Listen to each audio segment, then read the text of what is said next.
Hi guys, welcome to my YouTube channel, and it's been a while again. But for today's video, I will do inspired makeup look, which is yung Arabian or Habibi makeup look using Beauty Glaze eyeshadow palette and other makeup products too na ililink ko sa description box. So without further ado, let's start this video.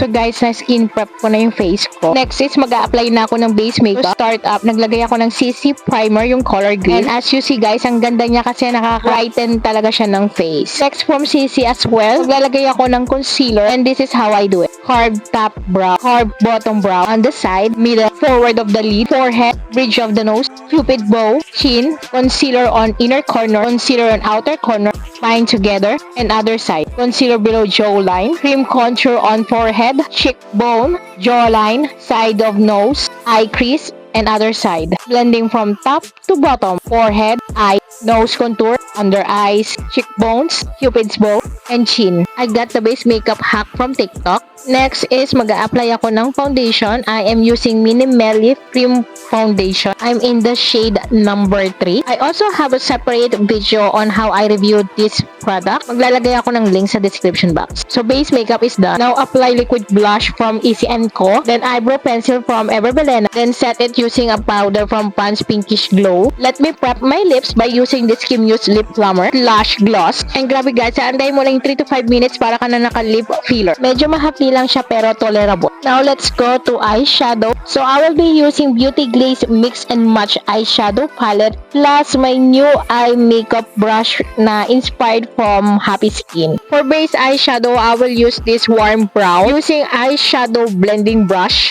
At i-apply ko muna siya sa labas ng eyelids papunta sa loob ng eyelids or from outer eyelids to inner eyelids. Kasi kapag unang apply mo ng eyeshadow gamit yung brush is medyo makapal talaga. Kaya mas maganda kapag nasa labas siya ng eyelids para hindi siya masyadong harsh sa mata mo. And then blend lang siya hanggang sa mawala yung harsh line. So same style and procedure to apply on the other side of your eyes. And as you see, ang ganda ng pagkaka-blending ng eyeshadow ko. Parang natural lang siya sa eyes ko. Charis! Kidding aside, ang ganda naman talaga tignan kapag walang harsh line or blend talaga yung eyeshadow.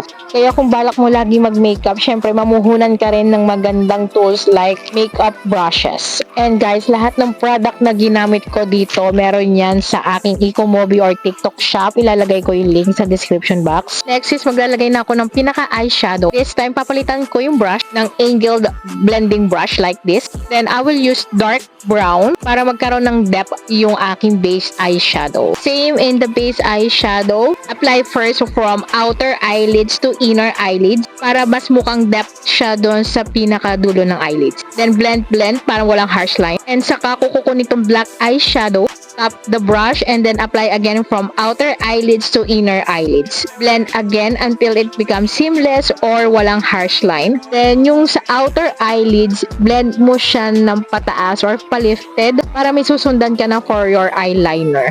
And as you see, wala akong tigil ng kaka-blend hanggang sa mawala talaga yung harsh line or ma-achieve yung gusto kong itsura ng pagka-black eyeshadow. Then, for the under eye, I use black eyeshadow as well or yung parang sa may eggyosal. I just use what left on the brush. Hindi na ako nag-tap ulit ng brush doon sa eyeshadow palette para hindi siya ganun kalakas yung kulay. Or hindi ako mahirapan mag-blend para walang harsh line. And as of this moment, na-achieve ko na yung gusto kong kulay ng aking eyeshadow. Ang fierce na niyan tignan. However, I would like to add glitter eyeshadow para medyo sparkling siya dyan. So, I use my fingers first and then saka ko ginamitan ng same angled brush para ma-well blend siya and wala rin siyang harsh line or to look more seamless.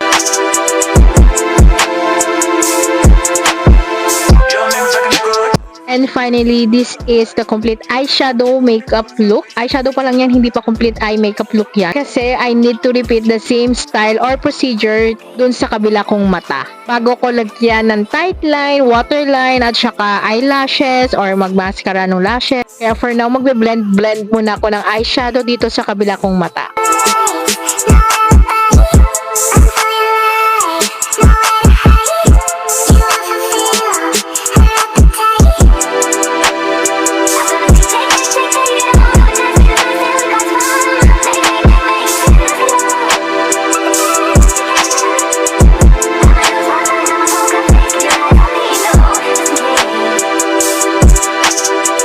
And since tapos na ako sa pag-eyeshadow, these are the brush again that I use for this eyeshadow look. And isusunod ko na mag-tight line. I am using eyebrow pencil in the shade Cleopatra from Everbelena. And yun din yung gagamitin kong pang waterline para talaga plakadong-plakado yung pagka-black ng mata ko or ang fierce niyang tignan. Kasi gano'n naman talaga usually ang makeup ng mga Arabian or ng Habibi. So this eyebrow pencil is the same eyebrow pencil that I use sa kilay ko. Sunod ay mag-eyeliner naman. I am using Sweet Mint in the shade Black eyebrow pen or liquid eyebrow pen. What I like about their eyebrow pen is napaka-precise nung tip. Bas nako-control mo kung gano'n lang kalaki yung wing eyeliner, pati doon sa may bandang duct ng eyes mo, pwede kang mag-style dyan ng patusok or pabilog na eyeliner. But for this makeup look, dapat laging patulis or patusok kasi nga ang pinoportray dito is fierce eye makeup look kasi yung mata lang yung nakikita sa kanila.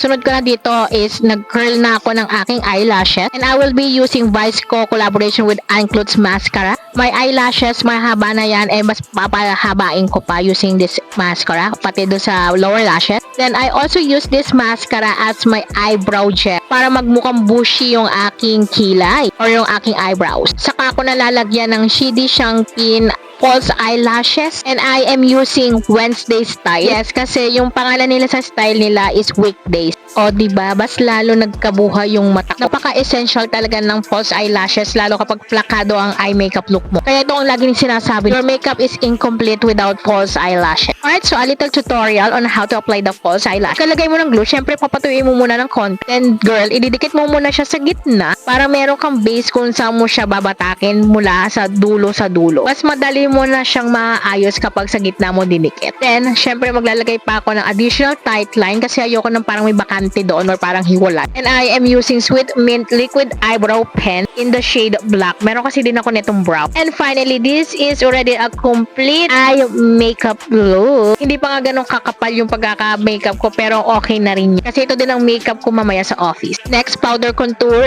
and blush on. Now, on to lip makeup.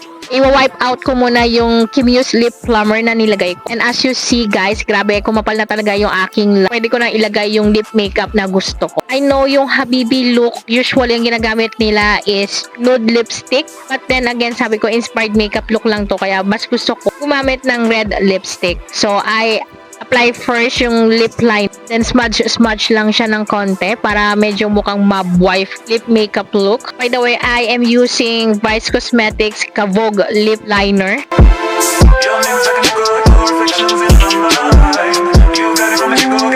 Then I am using Superstay Maybelline lipstick, obviously in the shade red. What I like about this lipstick is may pagka cool tone siya or blue base kasi it brightens my teeth and my face. So, pag gusto ko bright or kitang-kita yung mukha ko, kahit mag-skin tint lang ako, magiging visible siya kapag itong red lipstick yung ginagamit ko. And this is my complete makeup look. And again, this is inspired by Arabian or Habibi makeup look. And aaura lang ako.